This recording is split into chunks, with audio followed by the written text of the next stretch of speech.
Boss, naikot na namin buong Jollibee. Hindi namin sila makita. Baka sa gantong oras wala na sila. Sige, umuwi na kayo. Wala kayong silbi. Hindi kayo naghihiwalay-hiwalay. Grupo pa rin kayo. Para kayong hindi mabubuhay ng hindi sama-sama. Sige boss, uuwi na lang kami. Hindi namin makita eh. Wala tayong magagawa. Walang trabaho, walang bayad.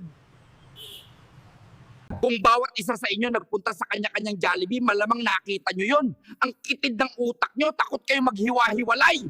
Bebe loves ko, sobrang busog ko. Salamat sa pagkain. Walang anuman, Bebe Loves ko. Gagawin ko lahat para sa'yo. Malapit na tayo sa bahay. Gising na. Nandito na tayo, Bebe Loves ko. Pasok ka na muna sa bahay. Kakausapin ko lang ang aking panyero para sa ating negosyo. Hello? Sino to? Leo. Mamayang hapon na ang ating usapan. Mabuti pang tumupad ka o ang layon ko ang makakatapat mo. Ibang klase ka talaga mo. Wala ka nang ginawa kundi manakot.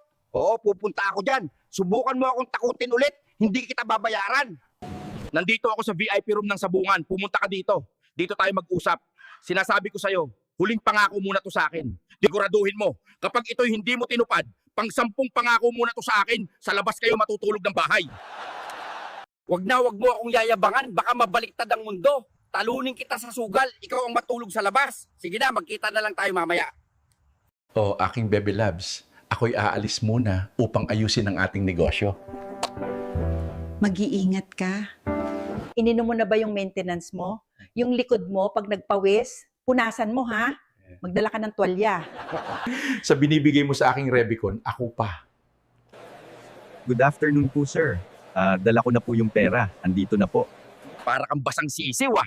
Kanina napakayabang mo sa cellphone eh. Pasigaw-sigaw ka pa, pasagot-sagot ka pa ng pabalang. Kanina parang tigre ang kausap ko. Ngayon naman parang kuting, hindi man lang makamiyaw. Ano, bayan? Wala lang ako sa mood kanina makipag-away.